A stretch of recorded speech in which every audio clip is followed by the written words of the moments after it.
Hello, everybody. In this episode, I'll be speaking with John Halstead, who is an independent researcher. John, welcome to the Filing Cabinet. Thanks for having me. Great name.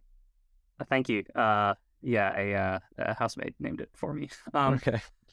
Yeah, so I guess we'll probably mostly be talking about your big book-length report on basically how much of an existential risk climate change poses. Just to set some framing, why I kind of think of you as the guy whose job it was for some period of time to just be like the is climate change an existential risk guy. Is that roughly right? Yeah, I suppose that's roughly right, which I suppose is strange given that my background is in political philosophy and I suppose some economics. I suppose the potted history of it is that I was working at this think tank called the Global Priorities Project, which is now defunct, gone and forgotten, I would say. And we were producing reports on global catastrophic risks, existential risks, kind of at the same time that the Future of Humanity Institute was, trying to assess what the greatest threats were, whether it's from AI or nuclear war, bio, that kind of thing. Yeah, and I suppose my journey started of kind of being more worried about climate change than a lot of these people at Future of Humanity Institute were. And you'd read stuff saying, oh, there's maybe methane class rates and there's some sort of non-negligible chance of going past 6 degrees, maybe past 10 degrees. And what would the world be like? It seems really hard to judge. And then I leaving there, I wrote a paper about geoengineering where I sort of tried to get to the bottom of what the existential risk from climate change is. And I kind of published that paper and then sent it to Toby Ord. And then Toby was like, do you want to research existential risk of climate change for my book? Which I did. Well, this was while I was kind of doing other stuff as well. And then Will asked me to kind of do the same thing for his. Will being Will MacAskill? Will MacAskill asked me to do the same thing for his book. So that's kind of where it's at. And then in between doing all that stuff, I was also looking into climate philanthropy. So what's the best way to use your money if you want to improve the climate? So one impression I get is that Toby Ord's book, The Precipice, and Will MacAskill's book, doing While We Are the Future, right? My impression is that they landed kind of different places on X-rays from climate change. Although, to be honest, I have not actually read Will MacAskill's book. Outrageous. I'm sorry. But I bought a copy though, so Okay, well that's all that matters. Yeah. All right. So tell me if I'm wrong about that assumption. But if I'm right, does that represent a change in your views about the subject, or just I don't know, the different authors having different opinions based on your report? Yeah. So I suppose there's two things to separate. One being whether Will and Toby's views differed in those books, and one whether my views differed over that time period. I suppose Toby was focused on a somewhat narrower question of, will it cause extinction or do something, kind of in that ballpark, whereas Will is taking this broader view of a bit more of taking a wider range of things that could have significance for the very long term. But I think both books are kind of aligned on whether Will is more optimistic on it not being an existential risk. So he thinks it's unlikely to be an existential risk. But yeah, I don't know. It's maybe easier to talk about what I think about it. Sure. I suppose I'd become more optimistic in between writing the stuff I wrote for Toby, the report I wrote for Toby and the report I wrote for Will. So I was previously kind of bought this argument that there was this tail risk of climate change of more than 6 degrees of warming. And that started to seem less and less true for various reasons, which I'm sure we could touch on. But so, yeah, I kind of got less worried than I was when I wrote the thing for Toby. So yeah, I've kind of been getting less worried over time since 2016. I've been very worried, and then kind of gradually, the more I read, the less it seemed like it was an existential risk. And that was partly like my understanding and partly facts on the ground changing as well. Okay, cool. So, yeah, to be explicit about it, what's the probability that climate change just goes haywire and kills everyone, or something approximately that bad? Uh, like, I mean, I I conjure up some sort of back of the envelope models in my report, and I kind of, you know, less than, I think I arrived at less than 1 in 10,000. I think like very small now. Okay. Um, and Overall time, that is, not like in the next sort of 10 years, but like ever. okay, so pretty low. Yeah. And like in general, so X risk is that low, but like if I just want to know like how bad is climate change? Uh-huh. Yeah, approximately like how bad do you think it's going to get? Big question. So I suppose the expert community that has tried to answer that question is climate economics. And it's maybe useful to first take a step back to kind of understand how much warming there's likely to be. And I think now business as usual. So just like imagine current policy stays in for the next, indefinitely for the future. The most likely level of warming by 2100 is about 2.5 degrees. And there's maybe like 1 to 5% chance of 4 degrees. And the chance of 5 degrees is seems like much less than 1%, but it hasn't really been quantified in the literature. So that's kind of the ballpark of warming that we seem likely to get by the end of the century. And then like, how bad is that? How bad is like 2 to 4 degrees of warming? And I think, yeah, it's obviously a very hard question to answer because climate change has all these very diverse effects on things, some of which are quite hard to quantify. The academic field that has tried to quantify them in the most detail is climate economics. And I suppose the typical climate economy model, like the median climate model, says that 5 degrees does something in the ballpark, like shaves like 5% off global GDP, something equivalent to that by 2100. And that's like relative to a counterfactual world without climate change, not relative to today. So given that you might expect economic growth to increase over the next 80 years, not economic growth, but given that you might expect there to be economic growth over the next 80 years, world GDP is probably going to be like much higher, even if there were like 5 degrees of warming. And then, for 3 degrees, you're looking at sort of something around 1 to 5% of GDP according to these models. So I think the expert consensus is kind of a good place to start if you're trying to form beliefs about that kind of thing. And then at least if you're going to disagree with them, you need to have some like good arguments for doing so, of like throwing out some expert consensus. So that's kind of where the experts are at. And there's like a handful of models that are much more pessimistic and they imply like much larger damages. So saying that 5 degrees would shave like 25% off world GDP is there's this one big outlier study from 2015 by Marshall Burke. Sorry, by what year? By 2100. By 2100. Okay. And even like by then, we probably expect at least one more economic doubling, right? Yeah. So I mean that's another thing. It's like the sort of combination of how much warming you're going to get and how rich you are is not an independent thing, because economic growth is going to drive emissions, which is going to drive warming. So if economic growth is very low, we're less likely to end up in these high warming worlds. Okay. And like on the IPCC models, the only world in which we end up with 5 degrees of warming is where income per head is global income per head is $140,000 per year, and like every region has income per head higher than $100,000.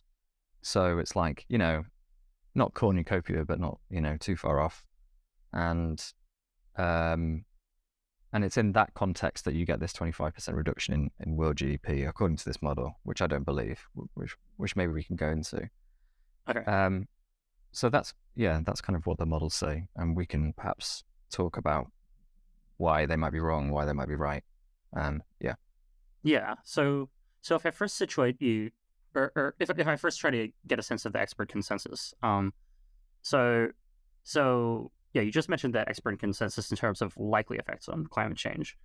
Is there something like an expert consensus on like how likely climate change is to doom everyone? And yeah, to what degree is like your report kind of in line with that? Yeah, so I suppose the expert consensus is that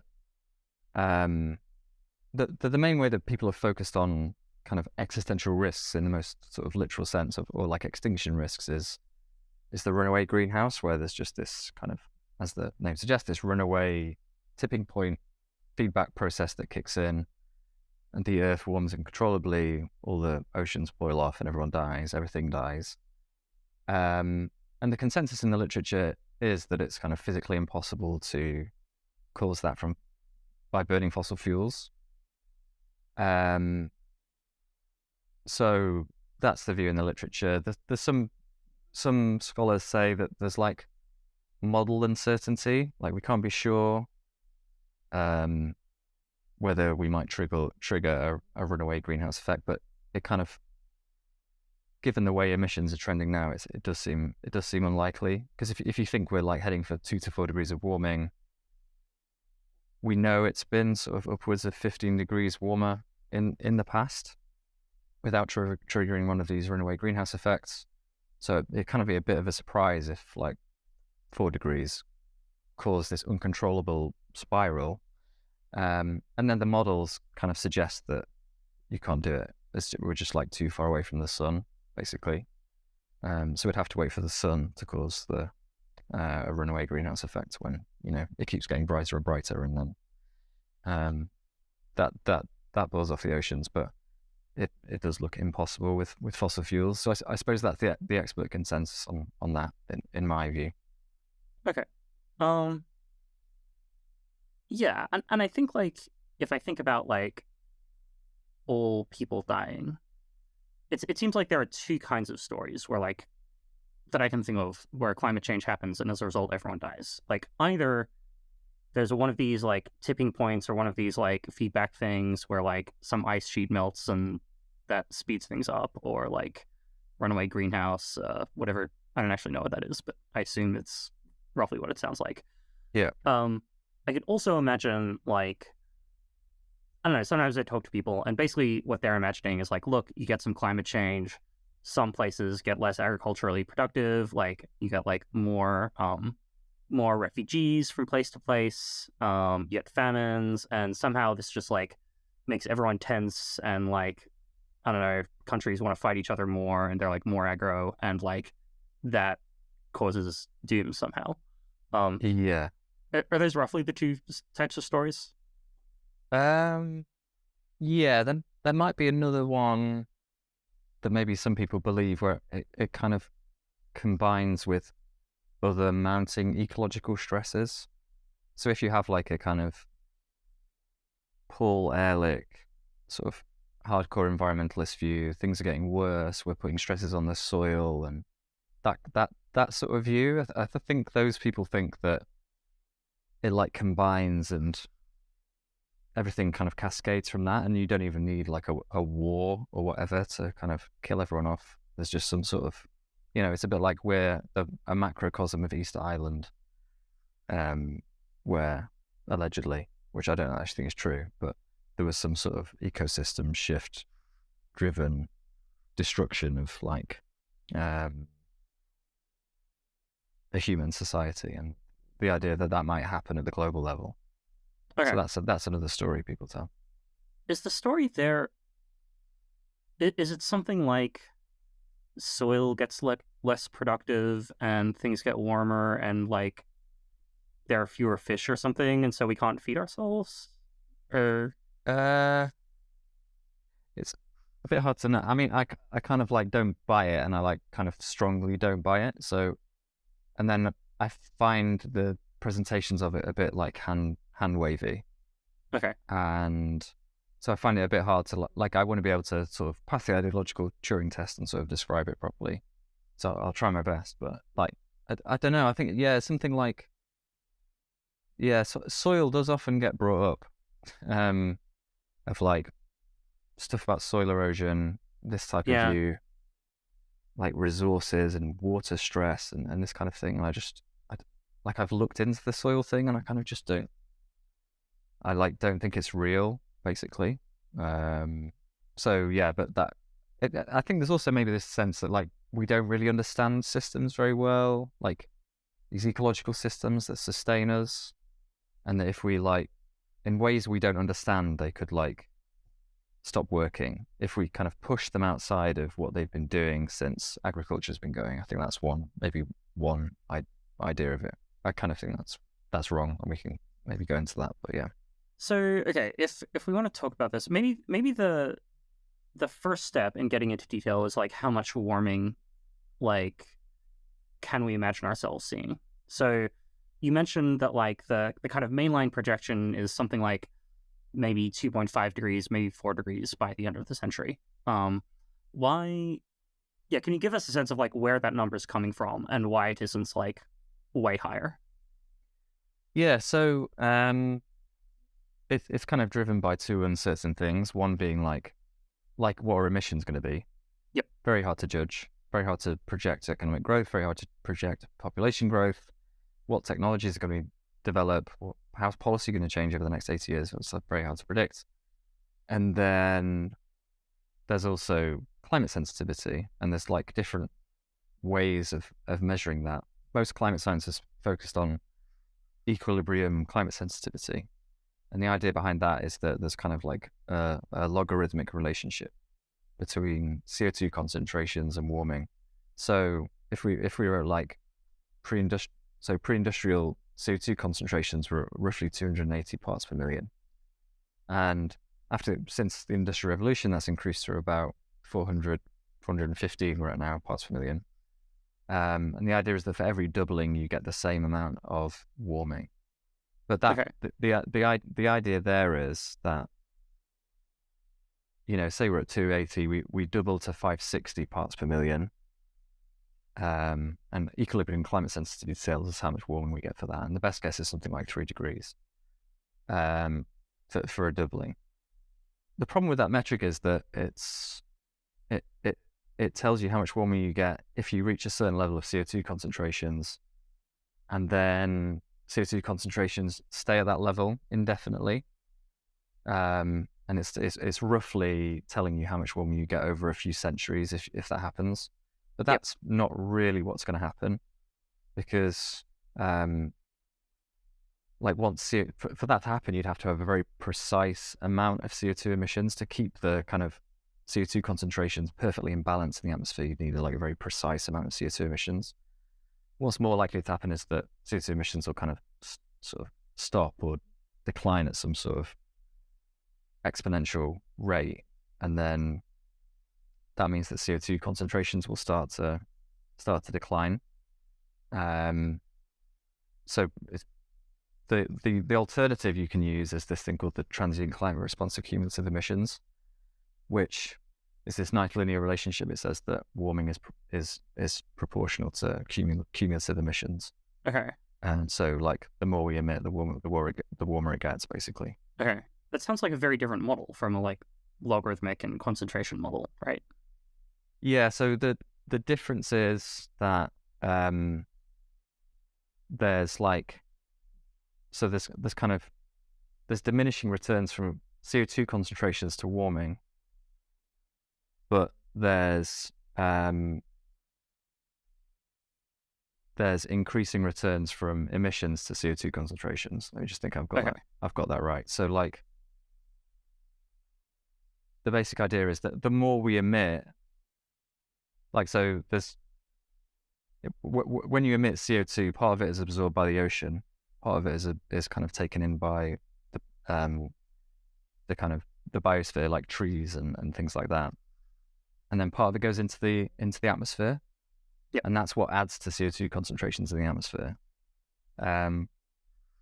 But the more we emit, the more those kind of sinks of carbon, the oceans and the trees, they get kind of worn out, and so they can take on less carbon. So the higher emissions are, the more easy it is to add to CO2 concentrations. Okay. So even though you're getting this diminishing effect from CO2 concentrations to warming, you're getting an increasing effect from emissions to CO2 concentrations. So that means you get this kind of linear relationship between cumulative emissions and warming. So like, yeah, but my takeaway message is just like, the more you emit, the hotter it gets. And there's like ways to be a bit misled by that by focusing on CO2 concentrations. Okay. Yeah. And yeah, just to help us get a bit of a better sense of this, sometimes when I hear people talk about climate change, like they're careful to be like, okay, we're talking about CO2 equivalent, and like actually there are a few different greenhouse gases, and like how kind of interchangeable are they for this story? Because like I don't know, I have some vague impression that there's a thing called the carbon cycle, but I don't know if there's like if all greenhouse gases basically work like that. Yeah, so it's a kind of an important point, and I suppose my approach is to, broadly for simplicity, to just focus on the long-lived climate pollutants. Okay. The most important one being CO2. Okay. And things like methane and black carbon, things like that, which last less of a time, last less time in the atmosphere, are kind of less important. So yeah, I suppose like when you release CO2, the kind of difference it makes, I'm going to describe this in a clunky way to be accurate, but yep. I mean, so the difference it makes to CO2 concentrations persists for like hundreds of thousands of years. So it's like this really long-lived effect. Whereas, so it's kind of, having this, anyway, I've kind of said it. But with something like methane, that gets washed out of the atmosphere after about 20 years. So it's a very different problem. So like stopping the release of a ton of CO2 now versus stopping the release of a ton of methane now has a much different effect on warming in 2100.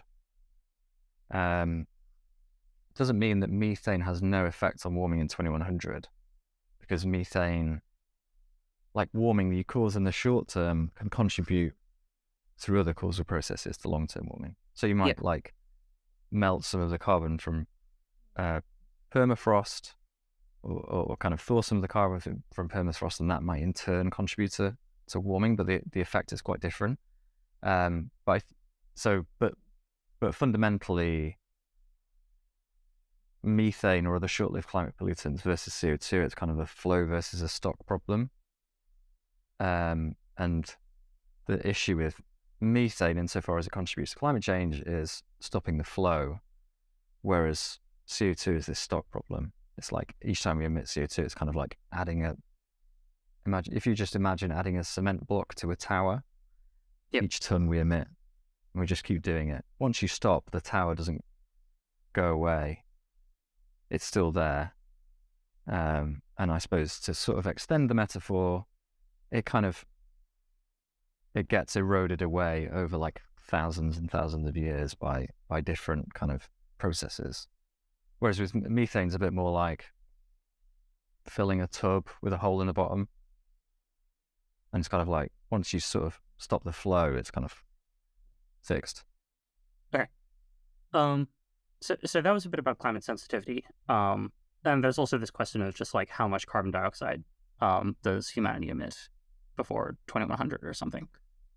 Yeah, and there's kind of more optimism on that than there has been for a while. So, I suppose up until about 2010, if you just drew a line of emissions since the Industrial Revolution, it's just like an exponential, and then that paints quite an ugly picture if you just keep going. But then from 2010 to 2020, um, that relationship is kind of broken, and that seems to be for structural reasons. Like one factor is that climate policy is getting more stringent, and yeah, like there's just been progress in low carbon technology, like electric cars are kind of coming into the mainstream. Solar and wind just kind of declining in cost exponentially. So there's kind of more optimism now than there has been for a while. And I think, irrespective of that, a lot of the models that were projecting forward very high emissions to the end of the century just had kind of like clear flaws in terms of they just projected huge increases in coal use per person, for example, which just doesn't, I think it was like never seemed very likely. And that was kind of true in 2010, and people have sort of recognized now there's like more of a consensus that the way it treated assumptions about just, even the Western world returning to burning loads of coal is not very realistic.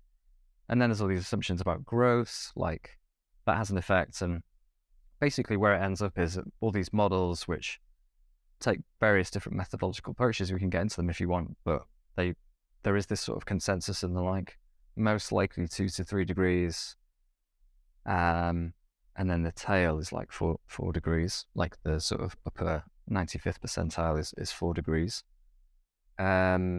So yeah, that's sort of where it's at, and it's kind of an interesting departure from the state of like the view in the field in 2015, where there was this view expressed by Martin Weitzman that there was this non-negligible chance of more than 6 degrees of warming, like maybe like 11%. His best guess in 2015 was like an 11% chance of more than 6 degrees of warming on current policy, and that just doesn't. That seems much too high now, I think. Okay.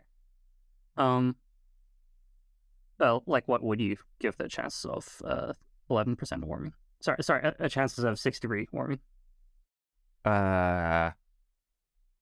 It's hard to say because the models, like the tails, don't tell you. But it seems like it's like less than 1 in 1,000. I would have thought, no, 1 in 10,000 or something like that. That's not on current policy. That's like another thing is that a lot of the models sort of assume like they project forward just if policy doesn't change, which is not very realistic. Like we're expecting policy to change in the future because everyone cares about climate change. And kind of as I was working on this report, for example, the US passed the Inflation Reduction Act, which is like the most significant federal climate legislation in US history, and one of the most significant pieces of legislation in global history. So it's kind of like the policy is moving fast as well. So just assuming that policy is never going to change is not very realistic either. When you say the Inflation Reduction Act was like super significant climate policy, what did it actually do that you think is relevant? Oh, it's just like hefty subsidies for low carbon technology. To give a sense of the scale of it, I think for electric cars, for buying a new electric cars, it was like a $7,500 tax credit, which is obviously it's pretty big. Yeah. And then like the subsidies to other sectors were like comparably large and bigger than, well, yeah. Anyway, they were just large. So yeah. So yeah, earlier you mentioned that like these models had this assumption that people would just like continue like increase the amount of coal they burned by tons, and you mentioned that was like never realistic. Can you say a little bit why? It's quite complicated, but they had this idea. I mean, one like fundamental issue is they have this maybe unrealistic model of how big the resource base is of coal, like how much coal there actually is that we could like plausibly, feasibly burn. And there's this assessment of how big coal resources are, and it says there's 12,000 billion tons, so 12 trillion tons of carbon in coal. But that is not like recoverable, all of it. So and that is a massive amount, basically. Like I'm trying to think how. Yeah, I forget exactly how much we've burned so far, but I think it's like half a trillion tons of carbon, something like that. Okay. So 12 trillion tons is a lot. Yep. So the models basically assume this kind of unlimited resource base to draw on. And it assumed that as it assumed that kind of reserves would increase the more we kind of exploited coal reserves, and that I think is actually fairly accurate in oil and gas, but not in coal. So like, if you look at like, it's always tricky at estimating reserves of any like natural resource. But with coal, the reserve estimates have always like declined over time, over the last like few decades, and countries tend to sort of, not want to burn loads of coal for just air pollution and other environmental reasons. But these models had us like running out of oil and then converting, or like running out of gas and then converting coal to gas, like stuff that is just basically never going to happen. So they just had these like weird cost assumptions about how expensive it would be to get this coal. And some of them, I think even today, have like one measure of solar cost being like 3 times higher than coal, but they're already cheaper. So there's just all these like really weird assumptions about coal in these models, and as these assumptions have been tweaked, it's just really hard to produce these high emission scenario projections that some of the models get. Yeah. Okay. So speaking of solar, one thing I gather fuels like a significant degree of hope on climate is just that like solar and wind power are just getting like cheaper and cheaper and cheaper. I'm wondering like how accurate do you think that is? Partly just the basic numbers, and like I don't know, from skeptics of this, one thing I hear is like, well, these are measured using like a cost of energy that doesn't take into account intermittency issues or like building batteries and other infrastructure. So could you like elaborate a bit on that? Yeah, I suppose I've become kind of less skeptical of some of those arguments, but like more skeptical than some of the more boosterish people. So I'm kind of in the middle on that debate. The cost declines are definitely real. Like in terms of the cost of sort of the modular technology has just declined exponentially. Okay.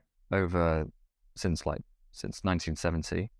But I think there is some truth in the criticism that you mentioned, which is kind of saying it's that a lot of time there's a sophisticated version of the sort of pro renewables argument and a less sophisticated version. Yep. The less sophisticated version is like, when are they going to reach grid parity? So when are they going to kind of be cheaper than coal and gas? Once that point happens, then they just like take over, and that's kind of how it works. But that's not really how it works, for the reason you alluded to, which is that it's using this kind of levelized cost of electricity, which is kind of the cost to a businessman of deciding whether, or businesswoman of deciding whether to like invest in a particular or like whether to like invest in a particular project or something like that. It's not like taking into account the full cost to the system. And because, as you mentioned, solar and wind are intermittent, there's higher costs involved in that, and then there's all these costs of transmission. So what you really want to do if you're trying to model when an energy system transition might happen, you want to model the cost of the whole system and not just of one specific technology, because it's just not very informative. If your storage is really expensive but your solar is really cheap, then you've still got problems basically. Yep. But there are papers that kind of set out like, oh, well, if we continue progress on these modular technologies that have been improving exponentially, solar and wind, but also batteries and producing hydrogen through electrolysis, if that kind of if they all continue on the trends that they've been going on, and we continue deploying them, which is seriously what's driving these cost declines, then at the system level, it could be cheaper than the energy systems we've got today. I think there's like a lot of important practical barriers to that, mainly, in my view, around sort of land use change related stuff. Like solar and wind take up a lot of space. So if you look at national level data, even in countries that really like renewables like Germany, deployment isn't taking off exponentially despite exponentially declining costs. And what's driving that is, local opposition to wind farms. And that's sort of, despite subsidies. And there's kind of a similar picture in a lot of countries where it's already starting to stall in terms of like increasing the share in electricity supply. And you can kind of see it if you look at some of the maps of like, well, what would it take to replace current oil use with solar or wind? Like, how much space would you need? And it's just like an enormous amount of space. It's like, covering like a third of Japan or whatever to sort of replace Japanese oil demand. Oh, just to replace Japanese oil demand? Yeah. Oh, okay. With like solar or something like that. So that's not to say there isn't the physical space to do it. Like you could, there's those claims that how much solar would you need to get into the Sahara Desert, and you kind of could do it like that. But there's issues around security of supply. Like countries in Europe aren't going to want to rely on an energy production system set up in a desert in a different continent. So then, if you want to do it domestically, if you then just run into all these NIMBY issues with siting solar and wind, siting all the transmission lines. Yeah, and these land use issues, are they factored into these models of like how much, what human emissions are going to look like? No. Okay. Do you think like that would change the numbers significantly, or? No, because I think there's different types of models. So one type of model is kind of just extrapolating trends. So there's one model where it's taking economic growth, population growth, and energy intensity at the country level, and just sort of extrapolating the trends according to some potentially dubious assumptions about how they're going to continue in the future, and doing that for every country, and then kind of arriving at this estimate of future emissions, which is like, I think, a reasonable place to, it's like a reasonable place to start. And then there's other models which like actually try and sort of in more granular detail model the future global energy system, and that includes like modeling costs of technologies and how that might affect things. So the International Energy Agency does that, and it's just like consistently underestimates solar and wind. And that's also true of IPCC models, of energy system models, like weird assumptions about coal combined with like too pessimistic assumptions about batteries and about solar and wind. And they just end up being like way too pessimistic. And now I think they're still too pessimistic, but kind kind of factoring in those assumptions, you get this like 2.5 degrees to 4 degrees range. But I think they're actually too pessimistic. Especially because like the International Energy Agency models are like saying, as I said before, like current policy doesn't change in the future. But yeah, but it's hard to say like whether a bigger bias might come from like maybe the land use factor kind of outweighs the pessimism on cost, which they have had. Okay. Do you know why they're like so pessimistic about the cost? It's quite weird because it's like looked at very naively from the outside. It doesn't seem that hard to model. You know, if you go on those Our World in data pages about solar, it's just like straight line with on a log axis. But then the International Energy Agency models and the IPCC models are just there's charts you can find, which I have in the report, where there's a straight line on a log scale, and the IEA projection is kind of just going off at a kink. Like, you know, the 2010 projections going off at a kink, 2011, 2012, it's just always not being able to capture an exponential decline. It's kind of it's just a bit inexplicable. There is a paper that I think goes into why it is that they can't do it, but it just seems a bit weird to me anyway. But yeah. Okay. So potentially relative to these models, like solar energy would get cheaper if people were allowed to use it, but they won't be. Is that a fair summary? Or like they won't be as much as you might like. Say that again, sorry.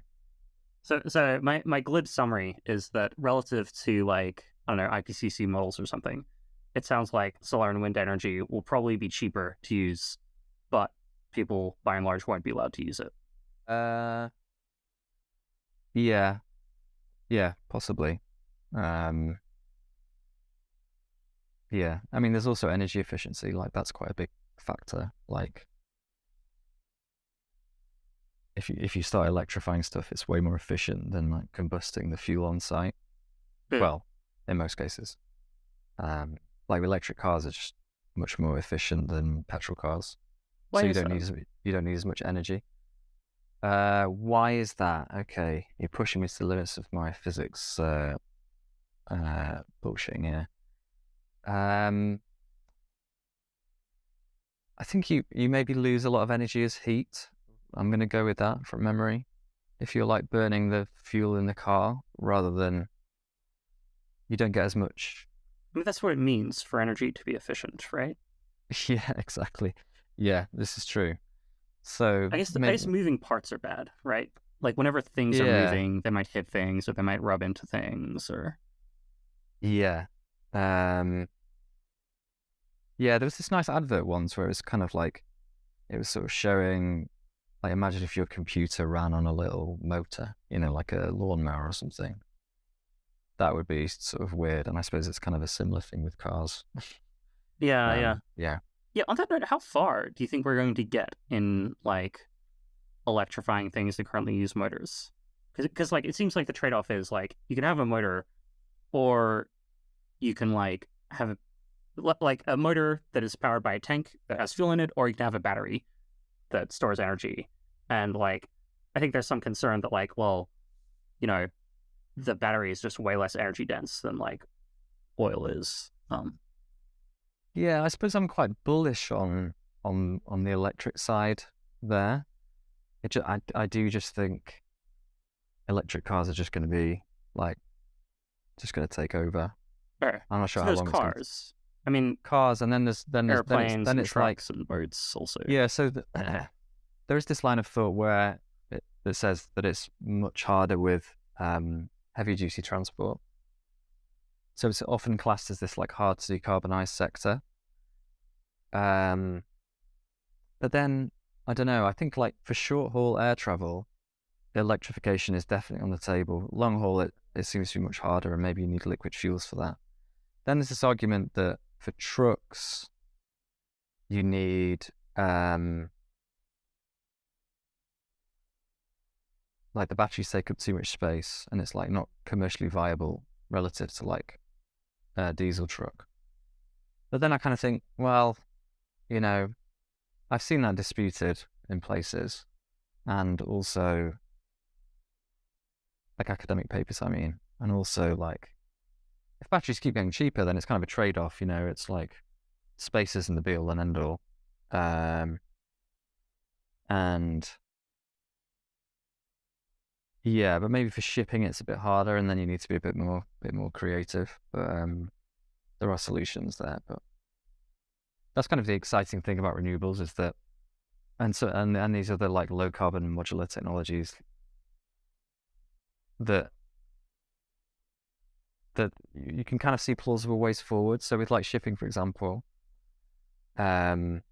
producing hydrogen, like one way to power ships would be to produce hydrogen and then to produce ammonia and put that into the ships.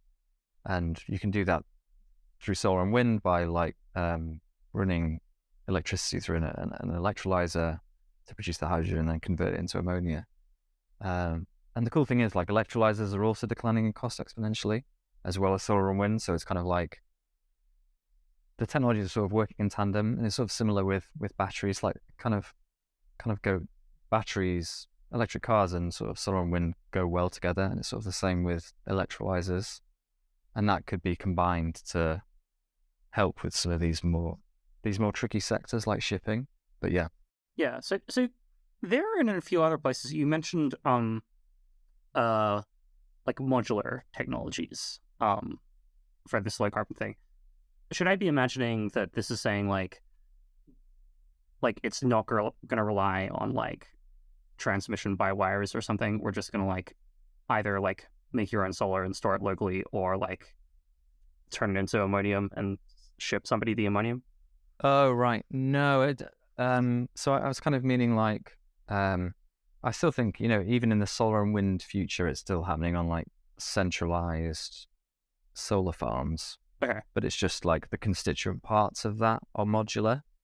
So I suppose what's distinguishing that and like kind of similar, and you can just, so you get these like learning by doing effects from just making loads of them.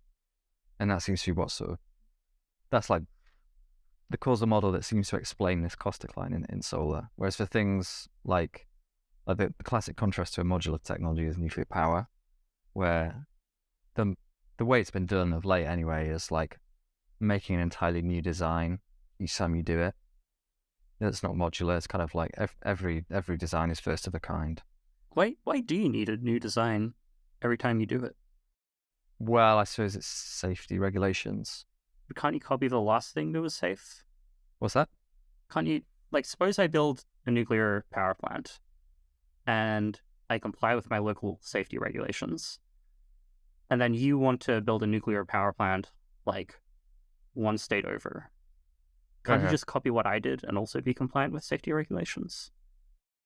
Well, I think the regulations are changing as well. Okay. I don't know that much about the specifics, but I think there's this in the US, for example. There's this rule where the regulator requires plants to get radiation as low as possible, which obviously isn't very good for costs. And it sort of naturally becomes more stringent when more things are possible, right? Yeah, and then it just combines into this big mess where the industry just kind of loses the ability to do it. And then like the field sort of like de-skills a bit, and everything takes longer, projects get cancelled, so then a new design you come up with like in 10 years is like different to the one you had 10 years previously. Okay. I wonder, if the reason that nuclear power is expensive in the US is that like radiation has to be as low as reasonably possible. Yeah.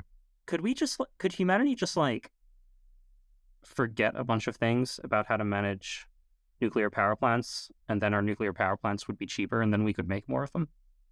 What do you mean by forget? Like get rid of the regulations, or? No, I mean like suppose we just like, I don't think we should actually do this, but suppose we just took the like 100 people who know the most about making nuclear power plants safe and killed them, and like found all the books they wrote and burned them. Uh-huh. It seems like maybe nuclear power would be cheaper in that world, and we might do it more. Well, I mean, the yeah, I mean, I kind of get the idea. Maybe less. Yeah. A less extreme version is just like stop learning anything. Like ideally, we would stop learning anything about how to make nuclear power plants safer, right? Yeah, Potentially. yeah. I mean, the way one person described to me who like worked in nuclear regulation in the UK is that it's just a kettle. You know, it's not that. You know, you're still just kind of like making steam, and it's not that. I mean, obviously, nuclear physics is complicated, but you know, it's not that complicated. The French did it in the 1970s and just bashed them out. You know, it should like focus the mind a bit. Like, why could they do it then and no one? You know, the one near where I am, Hinkley Point, I think is in the UK is the most like expensive building ever potentially. So yeah, we can't do it anymore for some reason. Sounds grim. Yeah, so I guess one question I have, so I don't know, we've talked a little bit about policy regarding like basically policy around like land use holding back renewables. Yeah. And I'm wondering like on a policy front, like what's your basic assessment of climate policy? Like is it like are we doing like a good job at it, or like is it kind of pointless or like more harmful than good, or Um, it's a really tricky problem because it's like the ideal economic policy is like very infeasible. So you're kind of having to deal with like, you know, nth best reasoning. And like, you know, your economics 101 textbook says just put a price on carbon and then whatever the market kind of sorts it. And that doesn't work for a variety of like political economy reasons. Yep. To actually solve the problem. So then we have to do other stuff, which basically amounts to like industrial policy and not an economy-wide carbon tax, which I suppose is like where we are. There's a bit of carbon pricing. There's a bit of subsidies. There's yeah, I mean, so I suppose like taking the Inflation Reduction Act as an example, like kind of struck me as broadly reasonable given the political constraints. You know, just giving, I suppose, big subsidies to electric cars and like trying to free up permitting for solar and wind siting and also for oil and gas siting as a sort of buy off to you know, the politicians. Yeah, and it was kind of like obviously it is imposing costs on people, but they're not like very salient. Whereas like imposing a carbon price commensurate with the costs of climate change on like petrol is not a popular thing to do. Whereas like taking out of general taxation and sort of subsidizing electric cars or doing other things that encourage electric cars, there's kind of like there is that you can make transitions that way without upsetting everyone. That's basically it. So like I suppose the contrast between like Biden's climate policy and Obama's attempted policy is like quite striking. Obama tried to pass this carbon pricing stuff. He didn't get anywhere because yeah, it got shot down. People don't like carbon pricing. Whereas this time it was more like technology pluralism, throw some money at specific technologies in specific industries. And I kind of think that's the best way forward. And I sort of say that as like I'm maybe on the more like free market end of economics. But I think in climate policy there's reasons that like that doesn't work very well. okay. So I might want to move on to ways that warming could potentially kill everyone. So I think the first way you mentioned was basically some kind of tipping point where things accelerate. So one thing you mentioned was like runaway greenhouse, and you basically said that that's basically impossible, probably, and also the Earth's been much warmer in the past. Yeah. First of all, to give us a better handle on that, what is the runaway greenhouse effect or whatever it is? Yeah, so basically there's so many greenhouse gases in the atmosphere that the heat stops being able to escape. Like what happens now is that the kind of shortwave radiation comes in from the sun, it hits the surface, goes back out as long-wave radiation. Greenhouse gases trap some of that. But if the kind of greenhouse quilt gets thick enough, then heat just stops being able to escape, and it kind of just warms uncontrollably until you end up like Venus, basically, and it's just extremely hot. So that's what happened on Venus. How is that different to the normal greenhouse effect?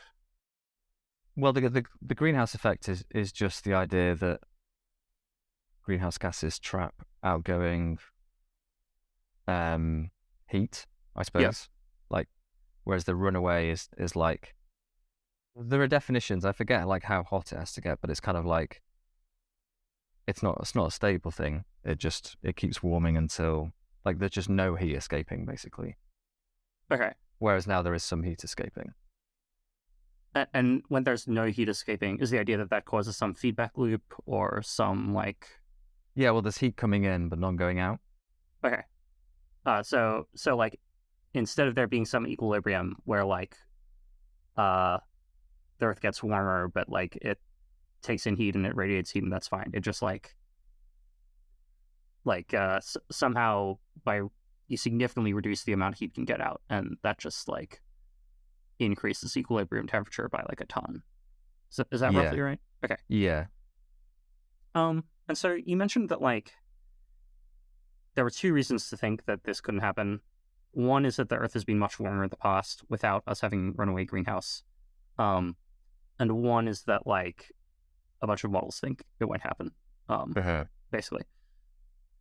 On the first reason, like the Earth, if the Earth has been warmer in the past, like I would kind of guess that the atmosphere looks different now than in the past. Like because like not knowing much about things, I would kind of imagine that like the gases that humans produce as a byproduct of industrial activity would look different than like, I don't know, what you get from volcanoes or like however else the Earth might have gone warm in the past. So is that assumption right? And if it is right, is that like highly dispositive? Yeah, so I mean, so it's not just that temperatures have been a lot higher, but also CO2 concentrations have been a lot higher. Okay. So like during the Paleocene, there's this very famous potential analog of future global warming that climate scientists are really interested in, called the Paleocene-Eocene thermal maximum, which happened 56 million years ago. And at that point, I think the guess in the literature is like around 2,400. Might be wrong. Maybe it's like 2,000 parts per million, 1,400 parts per million. I can't remember at this point. Okay.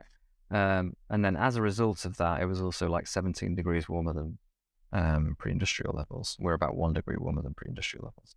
Okay. So, and then in the Permian period, about 250 million years ago, CO2 concentrations were also a lot higher. I think they were like upwards of 3,000 parts per million versus 415 today. Okay. And it was like, again, like upwards of 10, it was 15 degrees warmer. I don't know whether like the constitution of gases in the atmosphere would make a difference. One thing I talk about in the report that might make a difference is as I mentioned before, the sun is getting hotter, and that eventually, will sterilize the Earth unless we do something about it, I suppose. So that might be one reason that things might be different today. I mean, how much hotter is the sun? I think for the Paleocene-Eocene thermal maxima, I think I calculated it would have added like something like half a degree to global temperatures. I think it was something like that. So not that much. and like not enough. Considering that we're looking at warming of 2 to 4 degrees, it was like 17 degrees warmer 56 million years ago. It's kind of, it doesn't make, it's not gonna make the difference between, what we're in Yep. for and the PTM basically. And then there's other periods as well, like the mid Cretaceous was even hotter than the Paleocene, Eocene thermal maximum. Okay. And so if we imagine like somehow something like that happened, so I don't know, somehow it's the mid Cretaceous again, but or the Paleocene Eocene thermal maximum, it doesn't cause a tipping point, but the Earth is like 10 degrees hotter. Yeah. Like how bad would that be? Yeah, I mean, this is where it kind of gets really speculative because there isn't very much scientific literature on it. Were there like animals back then?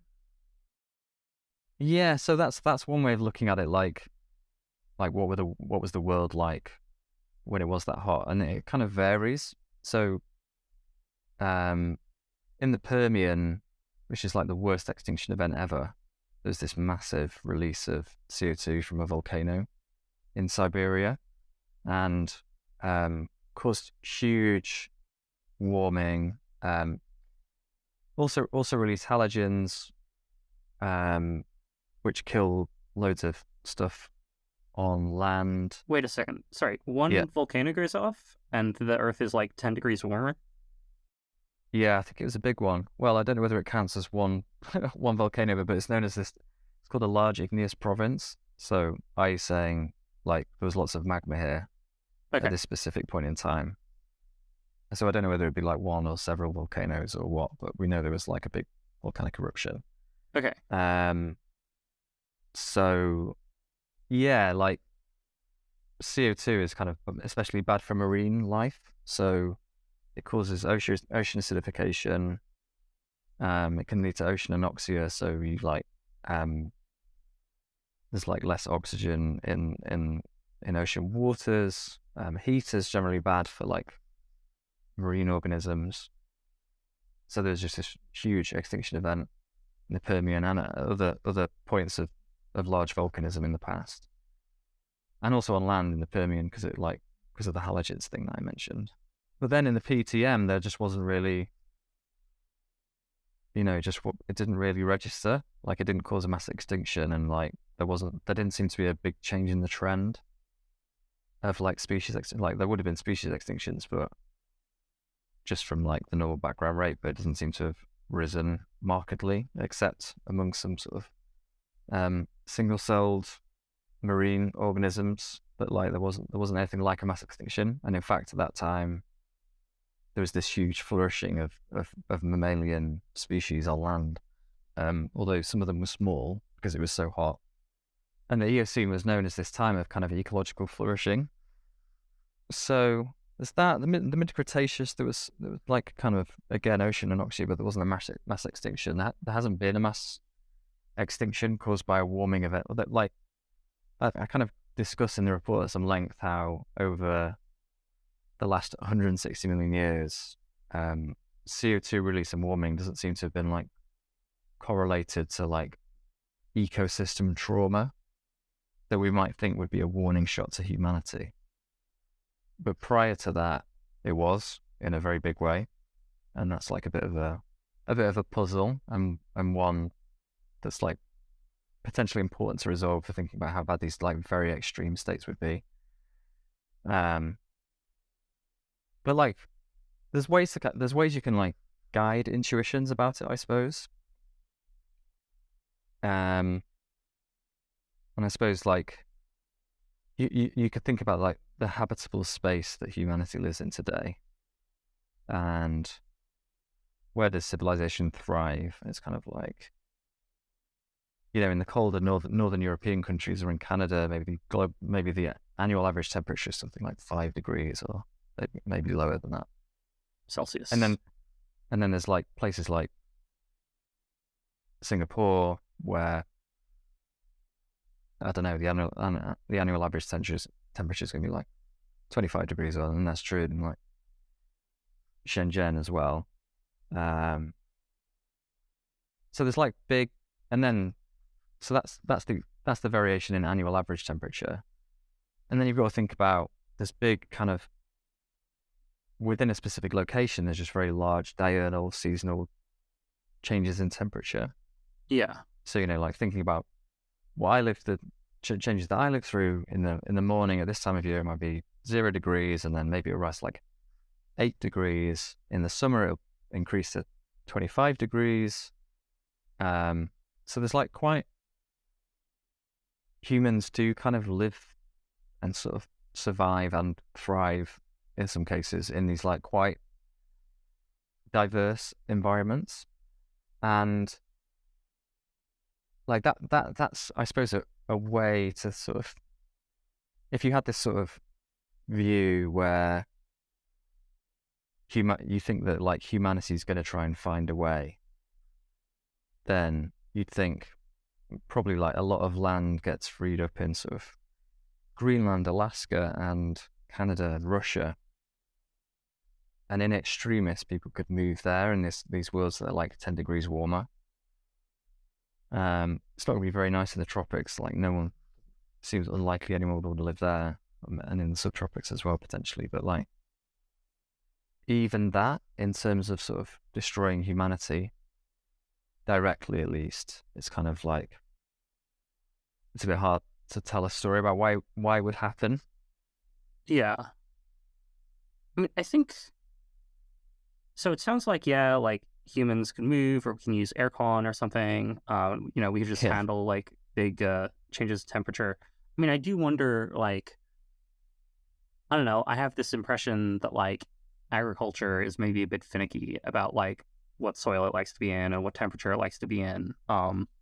Like, and yeah, maybe this gets to like the general stressor view or something. But like, how bad would agriculture be in this world where like things are significantly warmer?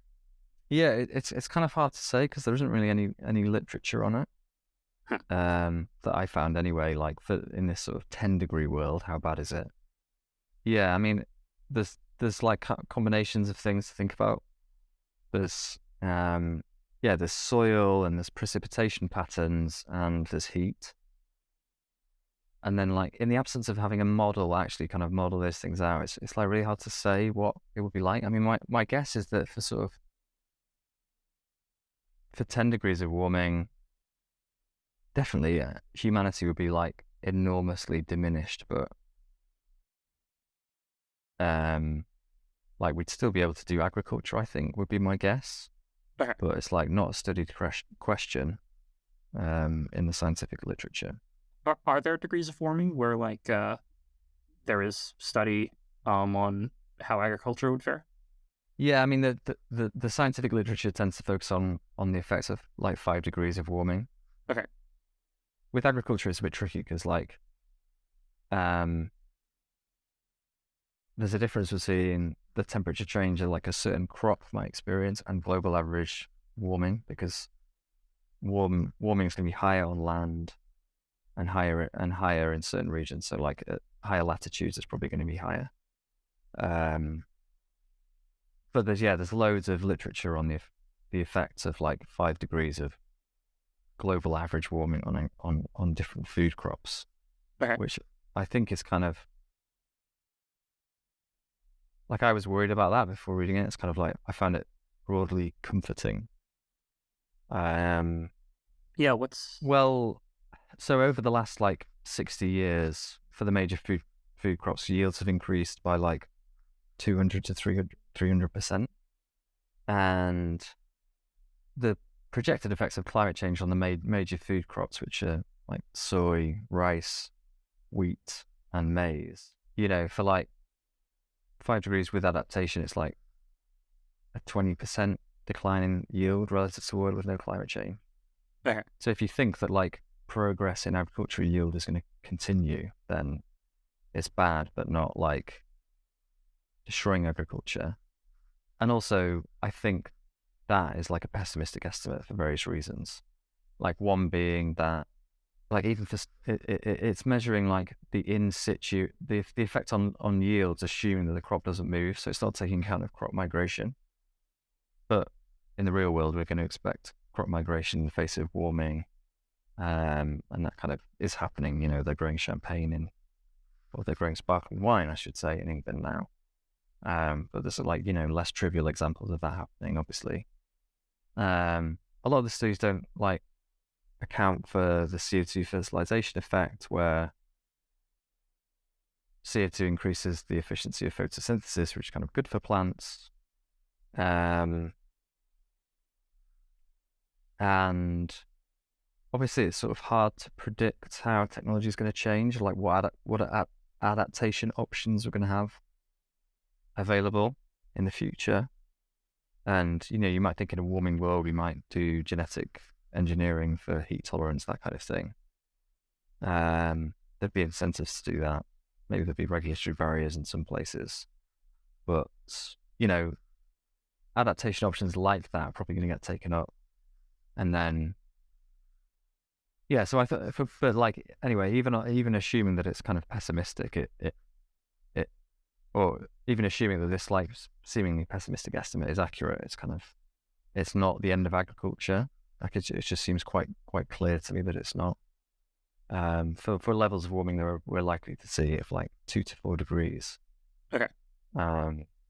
So maybe moving on a bit to these general stress reviews where somehow agriculture is 20% less efficient than it could be. There's lots of migrants who want to go places and other countries don't want to let them in. I think some people are really worried that this could cause really bad things to happen somehow. I'm wondering, I think you talked about this a bit in your report. What's your take? Yeah, it's kind of one piece of pushback I've had from EAs at least is this idea of cascading risk, which I sort of struggle a bit to know what to do with, because I kind of think I have talked about it in the report. So my takeaway from the report in terms of effects on movements of people, forced displacement, migration, that part of the causal chain, it seems likely to increase them, but the effect size is something like a 10% increase in those things. For forced displacement, for example, the models that forecast future displacements due to climate change, it's it's a sort of 10% increase or something on that order. And wait, don't a lot of people live in the tropics or places where it's already kind of hot? Yeah. What's your point there? Or I'm kind of surprised that you only get a 10% increase in the number of people moving if tons and tons of most people don't move countries every few years, and if I imagine tons and tons of people are in these super hot countries, I would kind of imagine tons and tons of people would want to move, but oh right, well yeah, my voluntary migration is harder to project. I was talking about forced displacement, sure, which is mainly from mainly from flooding, not forced. Well, what's it called? Yeah, I think it's called forced displacement if it's a weather-related displacement. And it's true that climate change has an effect, but another thing that has an effect on the projected number of forced displacements in those countries, which are predominantly in Asia, is the fact that people are moving to the coast for economic reasons. So it's kind of people are kind of voting with their feet a bit there, and there's other factors, even if climate change weren't to happen, just from standard weather events that kind of, if we imagine climate change weren't happening, that there would be displacement. So then kind of climate change is bumping that up a bit. Migration is just very hard to project. I kind of discuss it at length in the report. There's not really any what I would view as good estimates of future migration due to climate change.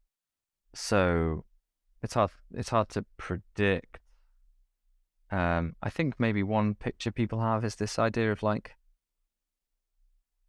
there'll be loads of climate refugees, Yeah. and that's going to lead to conflict, and that leads to bad stuff, which might include like nuclear war or something like that, or the use of a bioweapon, or like be bad for our general capacity to deal with other risks or something, and then that kind of increasing risk through all those channels. Yeah, I have some arguments about like how we might think about kind of trying to bound how big an effect that could be, which maybe we could talk about if you wanted. But Yeah, like if I imagine being so I don't know, let's say like concretely what I'm imagining. Like tons of people yeah, live in Indonesia, like 200 million odd, right? Like yeah, I don't know, I imagine like tons of people live in like Vietnam, Cambodia, Laos, uh-huh. Malaysia, I don't know how worried I should be about like Bangladesh or like North India or something. But like, all right, there's a bunch of people living in these countries. Like, it's getting hotter and hotter. They're becoming worse and Uh-huh. worse places to live. And like, depending on where you want to draw the line of voluntary versus involuntary, like tons of people want out. Places Yeah, don't want to let them in. Um, and then, potentially there's like, I don't know exactly what I'm supposed to imagine happens next, but like some kind of tension, some kind of like people are really unhappy at, I don't know, all these foreigners in your country now, and like somehow everyone's like racist about it, or well, like I don't exactly know, uh-huh. but I think there's supposed to be some story where like you know a significant fraction of the population of these countries leave, and like that causes tensions with like potential host countries that they might go to. Yeah, yeah. So I talk about that in the report. I suppose like most migration, I mean, especially like from people who are displaced from things like floods, um, tends to be short term, and it tends to be people staying within the same country. And then similarly for voluntary migration, however you like kind of slice that up, but you're not getting flooded, but a place just gets like so hot it's unpleasant, or like it damages the agricultural industry in your area, so you want to move somewhere else. Um, like that also tends to be internal. So I think this maybe people have this picture of like climate refugees. Maybe there's billions of them. Maybe they're going over the border.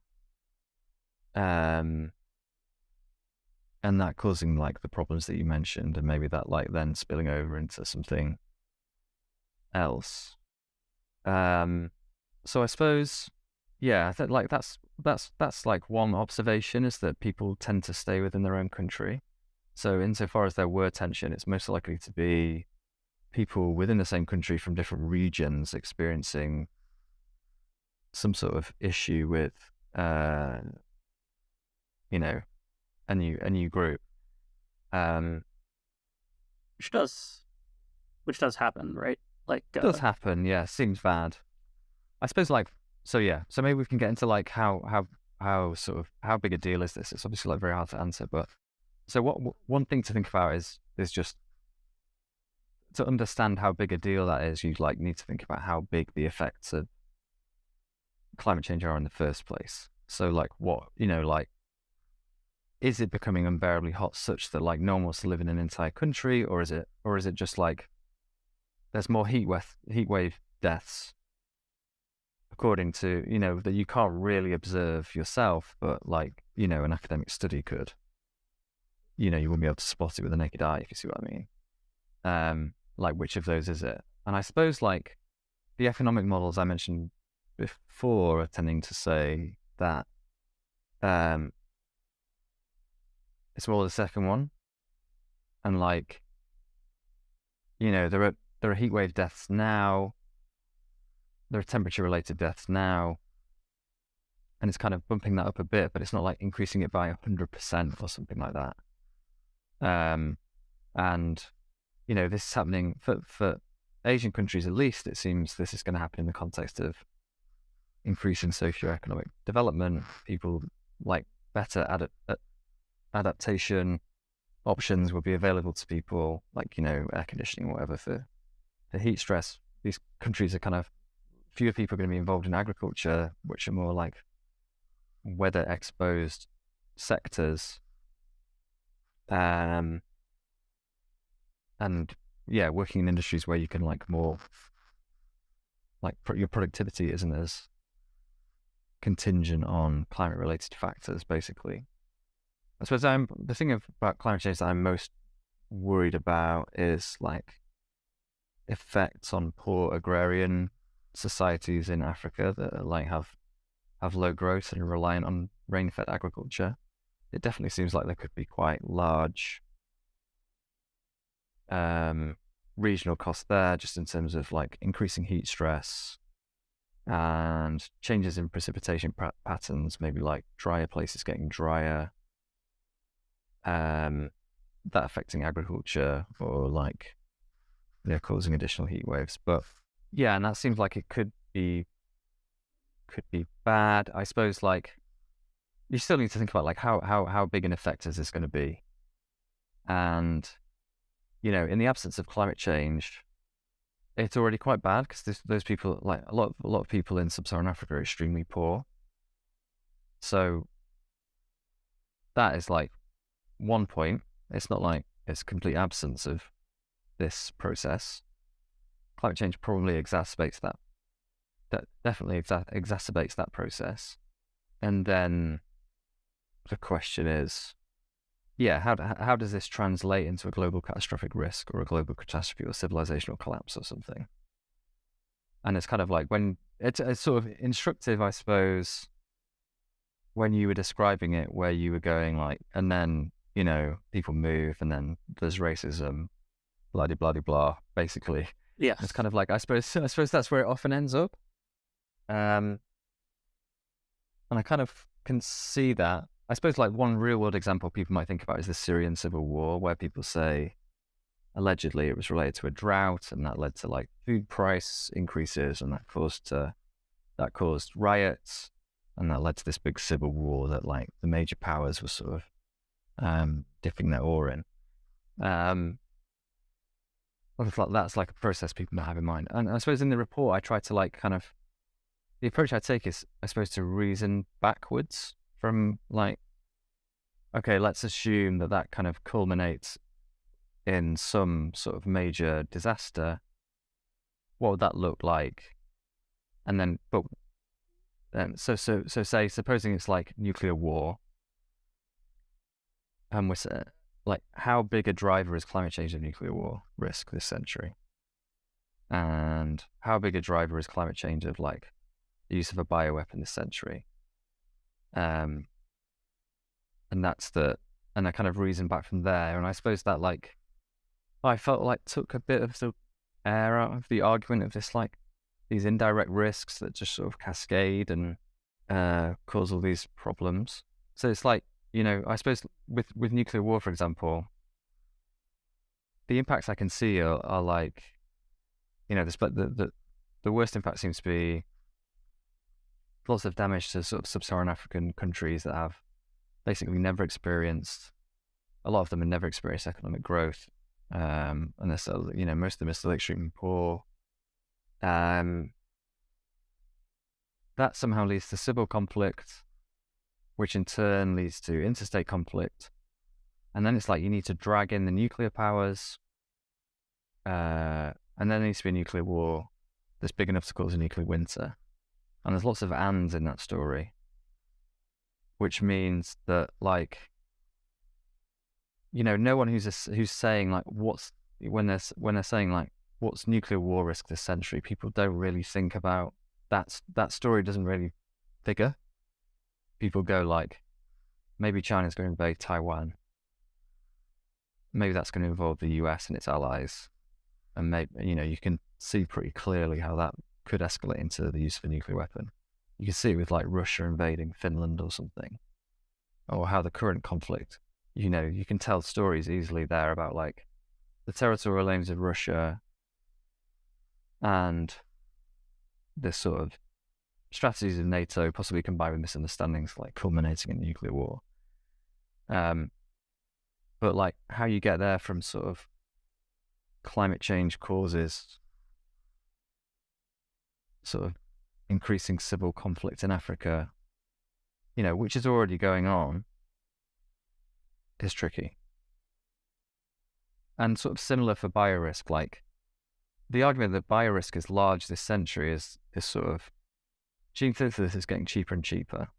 Like people synthesize coronavirus for like $6,000, which is sort of cool, but sort of terrifying. And there's more PhDs in virology getting churned out. And there's an apocalyptic residual of people who might want to like kill a lot of people. And those Venn diagrams of virologists and apocalyptic residual may very well overlap in the coming decades. And in a world in which it's like really cheap to make really dangerous viruses, that's not good. And it's kind of like, and maybe there's another story where it's like it's a state bioweapons program or something. It's kind of like, how does climate change figure in that story? You can I'm not saying it doesn't at all, but it's such an nth order driver. And I would think like, anyone, and it's kind of illustrated by the fact that anyone who thinks that biorisk is a big deal, like no one like says, oh, we need to reduce climate change. And same to people who work on nuclear war, I would have thought. I'm less kind of familiar with that, but like, I mean, the bulletin of atomic scientists will like have things in their magazine about how climate change is bad. At least I assume they do. It sounds like the kind of thing that like they would do. Yeah, they do. They have one criticizing me recently, actually, but they're saying like climate change isn't going to kill everyone. But that's not saying it's a driver of biorisk. It's like state bioweapons programs or bioterrorists. And you can tell a story how climate change increases that, but also, it's just not the biggest driver of that risk. Okay. And then like kind of with AI, like a lot depends on whether you accept this typical EA view of where the actual other global catastrophic risks come from. Because if you're saying it's a cascading risk that might sort of trigger these other risks that EAs often talk about, it's like really hard to tell a story about how climate change is anything but like a very indirect nth order driver of these risks. And it's like very obvious with AI. It's like everyone who if you think AI is a problem, everyone who thinks that thinks it's driven by like progress in AI companies in like the US and China. And it's like, what does climate change have to do with that? Like, not much, it would seem to me. Yeah.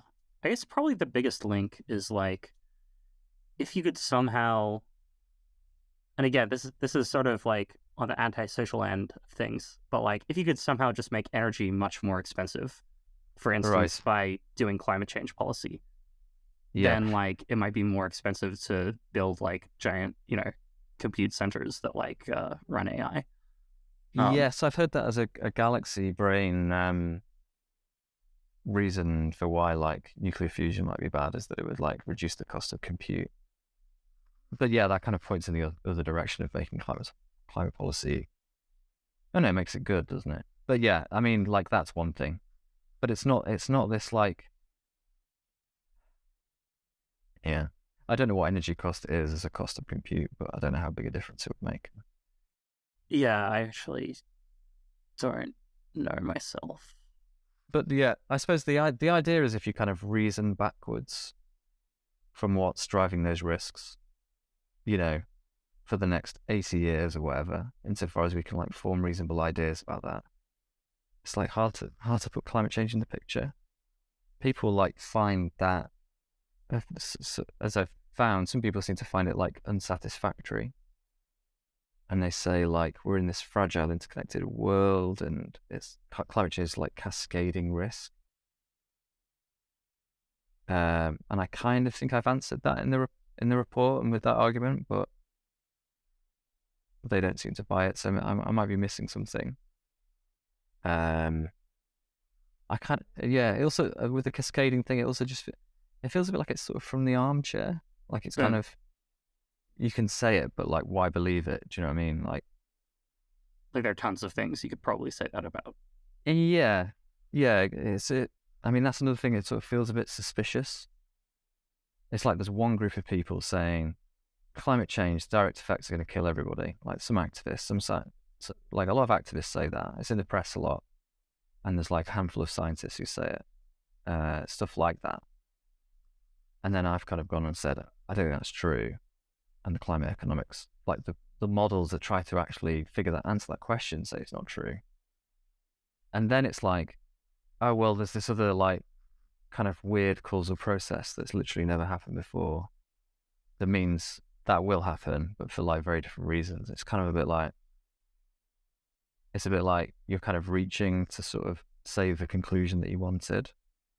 And I feel like kind of, as you sort of said, it's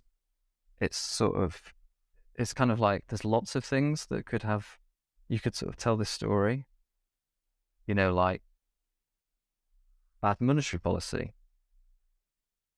It's like causes recessions.